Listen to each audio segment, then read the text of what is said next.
So guys, the hair is tied back and that can only mean one thing. And no, I'm not about to bang one in from 40 yards. I wish I was, but it is indeed JT's Premier League Live. And today is the FA Cup special. So as always, if you do enjoy the video, then a like would be appreciated. But let's not waste any more of your time. Let's get straight into this. Just a little pre-warning. I'm running on about 22 hours sleep, propped up on energy drinks. So my brain isn't the sharpest in the video and I have made quite a few howlers. I'm sorry, but I still do hope you enjoy the video. So I think it's only right that we start with the biggest upset of the day, which was Leicester's 3-1 home victory over Manchester United. Now the game started alright for the Reds, but in the 20th minute it was an absolute horror show as Fred tries a back pass to Dean Henderson, gets nowhere near enough weight on the pass. The ball is picked up by IHEANACHO, beautiful striking tendencies from him. He's alert, he's sharp to the battle, he's there before anyone else, picks the ball up, takes it round Dean Henderson and slots it into the back of the net, calm as you like. Manchester United responded well though, piling on the pressure until eventually the cage of Leicester City's defence was burst wide open. The ball comes out wide to the left. It's a brilliant skill by Pogba. Little shimmy, completely sells the defender. I think it's James Justin.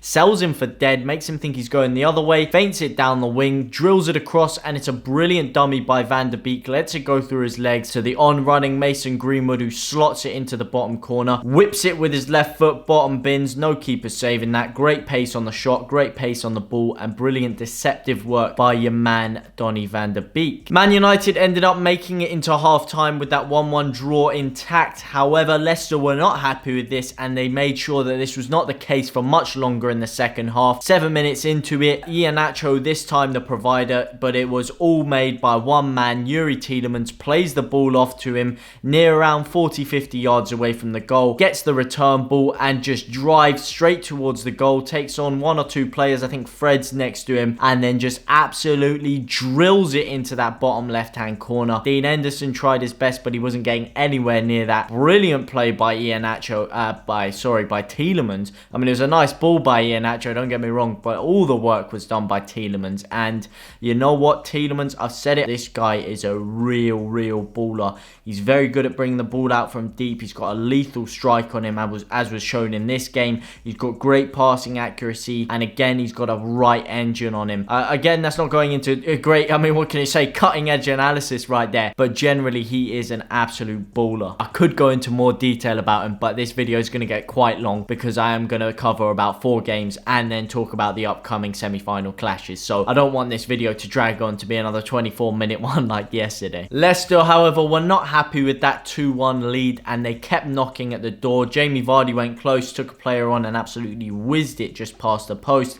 It was coming, and eventually the doors broke down. Mark Albrighton gets the set piece outside of the area, whips it across. Nice header back across from IHEANACHO. To be honest, I think Dean Henderson should be saving that. I don't think it was too powerful of a header. Sure, it was coming across him. He was running across to the left, to the right-hand side of the goal, his left, and then it came back across and he had to adjust quickly. But generally, I do think he should be saving that. I don't think the shot was hit with that much power from IHEANACHO, but fair play to the kid. 2 goals for him on the day, 2 goals and an assist in a 3-1 victory against what you could call former rivals, obviously coming through as a Manchester City youngster, so maybe that played a bit into it, although he didn't really play too much for Man City, so does he really care that much? I don't know, but either way, brilliant day from the lad, and happy for him, because generally, I actually forgot his age. Let me have a quick check on that. He's 24 now. Okay, so he's Rafinha's age. He's not on Rafinha's level, don't get me wrong, and I don't think he ever will be, because I think Rafinha will be Ballon d'Or winner, as I say. But IHEANACHO, I think he could get himself to a decent level. Can he get himself to become a regular starter in a top 6 Premier League side? I think he can. I think he still has the potential, and he still has a few more years to develop. But he is going to have to start kicking on now in his career if he is going to make himself a main man, like a Jamie Vardy or a Raheem Sterling. Look at Raheem Sterling at his age. He's done a lot more. So there is still a lot, quite a way to go. But then again, some players develop at different levels, at different ages, and I do think he can still get himself up there. So moving on from Leicester City, we're going to talk about their fellow blue compatriots Chelsea, who earned themselves a 2-0 home victory against Sheffield United. And funnily enough, it was a former Leicester City player who played a big role in Chelsea's opening goal. That player in question was of course Ben Chilwell, who studs the ball down on the outside of the box and then he drills across it. Brilliant technique by all accounts, but drills across it. The ball is going well wide, to be honest, and then Oliver Norwood slides in and completely stabs it into his own net. Wasn't really much danger. I guess you could say he had a man behind him. I think it was a bit rash, a bit stupid, and you'd expect better defense from a side who are really under the cosh, and this is their one chance at a major trophy, Sheffield United. And much like Man United, ended up crumbling on the big occasion. Not too much of a shock, to be honest, because obviously you'd expect Chelsea to win, but of all the goals you want to concede when you are Sheffield United and this is your big chance, this isn't really the type of goal you want to concede. You want Chelsea to outplay you, outgun you. You don't really want a fluke goal like this happening, but there's nothing you can really do about it. These things do happen in football. To be fair to Sheffield United, they did manage to keep the score down up until the 92nd minute when Hakim Ziyech, absolute baller by the way, the technique he can strike on the ball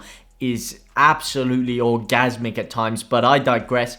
He gets the ball in the midfield, wins the ball. It's a loose, scrappy ball, wins it, stabs it out. Kovacic gets the ball, runs down the line. Sheffield United had really piled players forward at this point. They only had like 1 or 2 defenders back. The ball goes out to Chilwell, whips it in. Not a great ball by all accounts. Ziyech makes up for it with brilliant control and slashes it into the bottom right corner with his left foot. That ensures Chelsea's victory, ensured Chelsea's victory, should I say, and ensured their winning victory, or should I say unbeaten victory, continued. That is now 14 straight games that Tuchel has gone undefeated since joining the Blues, and Chelsea are looking very formidable. I can't lie. I said before that I wasn't sure that Chelsea's undefeated run would continue, and I thought it would tail off a bit, but after seeing them against Leeds, they were pretty impressive. They weren't too impressive. Then I saw what they did in Europe against Atletico. Very, very impressive performance there, and what they did against Sheffield United, and it's looking like Tuchel is really stamping his foot on this team. He is really putting his mark down and showing that, you know what, Chelsea are not to be messed with. And looking forward into next season, they could be a very formidable task. You know what, I'll put it this way. At the beginning of the year, I said if Chelsea weren't at least competing this year, then they have to sack Frank Lampard. There's something going on there, because the amount of money they spent, sure, yeah, those players aren't all going to gel together straight away, but with that amount of money spent, you have to at least be in the conversation. And now with Tuchel there, they are kind of fulfilling that potential, and I think next year, if they do make the right couple of additions in the right areas, then they could really be in that conversation, maybe ahead of Liverpool. Maybe it could be them and City in a neck and neck race. You have to say United have to be in that conversation with the position that they're in also, but do United have the bottle? We've seen it again today. They keep choking. They haven't won any trophies under Solskjaer. Even under Jose, when they had a rough spell, he still won them some trophies. But United, again, that's another competition they would have want to win, and they just, again, they've fallen at not just the last hurdle, but second from last hurdle. How many times have we seen that under Solskjaer? Bloody hell, my brain is not switched on today. It is really, something's going on in there. Solskjaer, how many times have we seen it under Solskjaer? He keeps choking in these semi-finals. I still back him. I don't think he's as bad of a manager as people may say, but he really has to start performing. Oh my god, I've just realised this whole time I've talked about my brain not being switched on. It's been the quarterfinals. I'm thinking forward about the semi-finals. Honestly, please forgive me today. It has been another quarterfinal defeat. He's lost quite a few semi-finals, should I say. And Man United are really going to have to start bucking their ideas up and winning a trophy at some point if Solskjaer is going to be accepted as a top flight manager. But anyway, as for the semi-finals looking forward, which was the points I was about to make, we have an absolute crunch match on our hands, and this will really show how far Tuchel has brought Chelsea forward in the short time that he's been there. We have Chelsea versus Manchester City. What a match. I cannot wait for that. I'm sure you lot at home can't wait for that either. That is really the test, because it's fair enough beating these sides, getting yourself up into the top 4 where they really should have been, and having that new manager bounce, but now you've really got to test your bottle. You're in a serious competition now, because there isn't really any jeopardy in what they're doing in the league. Look, there wasn't much pressure because they were so low down, and getting top 4, it's kind of expected with the team they have. Sure, they've got to beat off some tough opposition in Leicester and West Ham, but it's not quite, you know, the same level of competition that that they're going to face in a semi-final. The pressure, not competition. Pressure, should I say. The pressure they're going to be under in this semi-final is huge. They're playing against City, a top side as of late, who are looking more than formidable. They're looking like the side they were 1 or 2 years ago, where they were absolutely dominating everything, slapping everybody apart, and they're back in that vein of form after their 2-0 victory over Everton in their respective quarter-final. And what a match this is going to be. I still think City will have enough to win. Who do you think is going to win that one? Do you think Tuchel will do the job and get Chelsea into the final? Tuchel's second final in 2 years, of course, getting to that Champions League final with PSG. Do you think he can do the job over City? Me personally, I think City are going to do it. I think they'll have too much for them on the day. I think in the form Gundogan's in, I think with Phil Foden absolutely pulling the strings, I think City will dismantle them and give Tuchel his first defeat as a Chelsea manager. How good do you think Tuchel is playing? Is it papering over the cracks? Is it a new manager bounce? We're certainly going to find out as these weeks come to a close, as this season comes to a close, and the weeks pass on. The other semi-final will of course be Leicester City versus Southampton, and I do really see that only going one way. I only see Leicester winning that one. Do you think Southampton could pull it off? Because of course it's the FA Cup, it's a semi-final, anything can happen, anyone can turn up on their day, but I just think Leicester are too good. I don't think they're crazy good, but as we saw against Man United today, when they do turn up, they do turn up. And Southampton, I don't think have been too impressive in this second half of the season. I think they've really fallen off from what they were right at the beginning of the season, and although it was an impressive victory over Bournemouth, I don't think that they're going to have enough, and I think Leicester will absolutely trounce them, to be honest. And then I can see a Leicester versus Man City final, which again I can see being very one-sided, as I see City romp their way through to the final. I can already see it now though. I say I'm seeing a lot of things. What I am seeing is myself looking like a right mug when it turns out Southampton somehow beat City, Chelsea somehow beat Southampton beat City, Southampton somehow beat Leicester, City lose to Chelsea, and then Southampton somehow do over Chelsea in the final, and I just look like a right prat, calling everything wrong at every turn. Danny Ings lifting that FA Cup, although I say I can see that it's very unlikely, and if it does happen that way, you know what, fair enough, I'll take the pie in the face, because that is the beauty of the FA Cup. That is the beautiful game, mate. That's what we love to see. We love to see these upsets, and as a Leeds fan, I'd love to see an upset next year with Leeds getting themselves in the final. But Southampton, like I say, I don't see them getting any further than the semi-final. If they do, fair fucking play to you, well done, because Leicester are no slouches. Now I'm going to go through a quick roundup of the day's 2 Premier League games. In first, we saw Spurs with a 2-0 victory over Aston Villa. The question was, how were they going to respond after that shocker in midweek, getting beaten 3-0 by Dynamo Zagreb? Hugo Lloris came out after the game, and did you guys see that interview? He came out and he said basically, look, people aren't pulling their weight. The people that aren't in the starting 11, they're not celebrating for the team. They don't want what's best for it. There's a lot of egos. Everyone's in it for themselves. It really sounded like things behind the scenes are not going well. And yeah, although today is a somewhat impressive victory over Villa,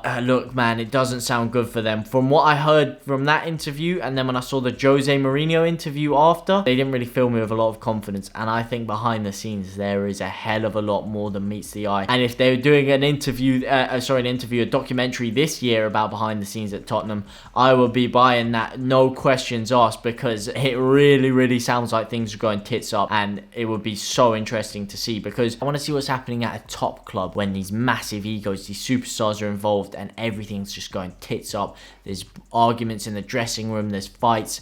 Jose Mourinho is losing the plot. He doesn't know what's going on. It would be absolute blockbuster. But again, because of what I've just said, I can't see them releasing anything about that. I can't see them putting the reputation of the club in such jeopardy. It's a shame, but what a watch that would have been. And yeah, they did win 2-0 on the day. An early goal from Carlos Vinicius and then a penalty from Harry Kane ended up wrapping up the victory. Is that papering over the cracks? Because Villa have looked a bit shot for form at the moment without Jack Grealish. So to be honest, it could just be papering over the cracks. And like I say, I do think things could get a lot worse for them.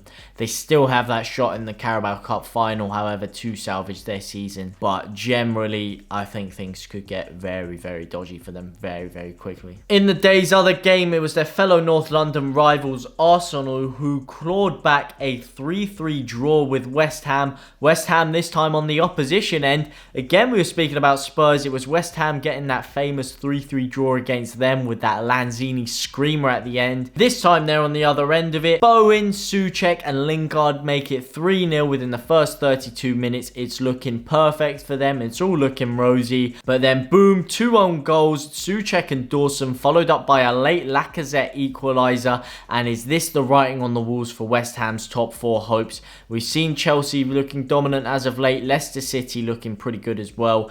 And of course, Man United, who did beat West Ham the other week. Now West Ham have dropped points against Arsenal. It is looking shaky for them. This season is coming to a close. And that was their game in hand. That was their chance to make up some ground on Man United. They have slipped that now. And is it the writing on the walls? Is there any way back for them, or is this the decline? Let me know what you guys think about that down below. Me personally, I don't think they will have enough, and I think we could see Liverpool finish above them, and we could see West Ham drop to about 6th. I think anything below 6th would be a bit harsh for me to say, but I think they could drop below there. Because again, when they played Leeds the other week, I don't think they were too impressive. I think Declan Rice himself came out and said, you know what, we're quite lucky today, lads. We didn't really deserve that victory. So their performances have diminished a bit of late. But I don't think they're that bad. I think they do deserve something to show for their brilliance this season.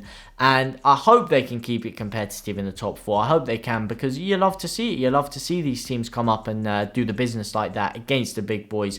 However, I do think they will drop down to about 6th place for me, and I think that's where they'll finish the season. But I want to know what you guys have to think. What do you think the FA Cup final will be? Do you think Spurs' season could go from worse to worse?